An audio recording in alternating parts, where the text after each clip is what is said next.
በ2030 የዛሬ 6 ዓመት ገደማ ለአፍሪካ ማርኬት በዩኤቪ እና የተለያዩ የአውሮፕላን ፓርቶች እና አውሮፕላኖች ለአፍሪካ ማርኬት ማምረት ማቅረብ እንፈልጋለን።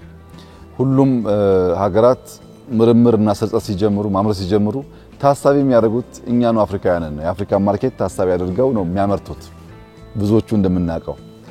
አሁን ኢትዮጵያ ያንን የመወዳደር ፍላጎት ስላላት ወደዛ ገበያ ትገባለች። ምንም ጥርጥር የለውም። በ2030 ለበርካታ ሀገራት አውሮፕላኖች ዩኤቪዎች እናቀርባለን። ለኛም ለሀገር ውስጥ ፍላጎት በርከት ያለውን እንደምናሟላ ተስፋ ይደረጋል።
ኢትዮጵያ ገዢ ብቻ ሳትሆን ሻጭ፣ ጠባቂ ብቻ ሳትሆን ተሳታፊ የሚያደርጓትን ቴክኖሎጂካል ስራዎች ጀምራለች።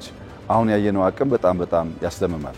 ማንኛውም የሚገጥመን ፈተና ካለ በመረጃ አቅምም በማጥቃት አቅምም የጠላትን እንቅስቃሴ አስቀድሞ አውቆ በማክሸፍ አቅምም ለኢትዮጵያ መከላከያ ሰራዊት፣ ለፖሊስ ሰራዊት፣ ለደህንነት ተቋማት የሚሰጠው የማባዛት አቅም በጣም ከፍተኛ ነው። እኛም የዓለም የድሮን ገበያን መሻማት ይኖርብናል። ይሄ በእኛ ስትራቴጂ በግልጽ የተቀመጠ ነው እና ይህ ስራ አሁን ጀምሮ ይበልጥ ውጤታማ እየሆነ እንዲሄድ ሁላችን በርብርብ የምንሰራ ይሆናል።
የምንናገረው ለመስራት ነው። የምንናገረው ለውጤት ነው። ከዚህ ቀደም ስንናገር ተረት ይመስል ነበር። ዛሬ ግን የጨበጥነው እውነት ነውና ኢትዮጵያ እያንሰራራች እንደሆነ ኢትዮጵያ አስተማማኝ አቅም ላይ እንዳለች ያመለክታል። እነዚህን አቅሞች የምናጎለብተው ለመዋጋት አይደለም፣ ውጊያን ለማስቀረት ነው። ትናንሽ አቅም ይዘው ለሚሳቱ ኃይሎች ብዙ ጊዜ እንዲያስቡ ለማስቻል ውጊያን ለማስቀረት ዲተር ለማድረግ ከፍተኛ አቅም ስላለው ነው። ያ ግን ሳይሆን ቀርቶ ደግሞ ቢያጋጥም ባጠረ ጊዜ ውስጥ ለማሳጠር የሚያግዙ አቅሞች ናቸው። እንደ ትናንትናው አንለምንም፣ እኛን የምናመርተው እንደ ትናንትናው አንገዛም፣ እዚሁ ነው የምናመርተው። እንደ ትናንትና በቁጥር አንያዝም፣ ማባዛት እንችላለን እና በቂ ሰው አለን፣ ቴክኖሎጂ አለን።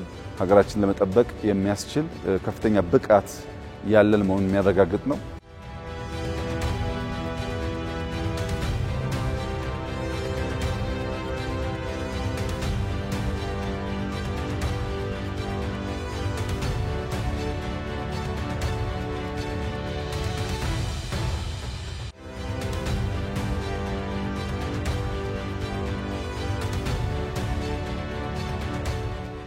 በዚህ በሰራነው ስራ የእርካታ አይነት መንፈስ መታየት የለበትም። ኢትዮጵያ ከዚህ በላይ መፍጠር አለባት፣ ከዚህ በላይ ማደግ አለባት፣ ከዚህ በላይ መጠንከር አለባት።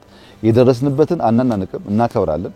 ግን ለሚቀጥለው ደረጃ ደግሞ የምናልም፣ የምንተልም፣ የምናቅድ፣ የምንዘረጋ ነው መሆን ያለብን እንጂ ሰርተናል ለምንኩራራ ከሆነ የሚኩራራ ሰው ሞተ ማለት ነው። ሰራው ብሎ የሚያስብ ሰው ተጨማሪ ነገር መፍጠርና ማደግ አይችልም። አስደናቂ ስራ ተሰርቷል፣ ምስጋና ይገባቸዋል። የዛሬ ዓመት 2 ዓመት 3 ዓመት ግን ይሄን ደግሞ ማየት አንፈልግም። ከዚህ የላቀ የተሻለ ነገር በዲዛይኑ በውጤቱ ማደግ አለበት። እያንዳንዱ ስራ 2-3 ስቴፕ ተመንድጎና አድጎ ነው ማየት የምንፈልገው።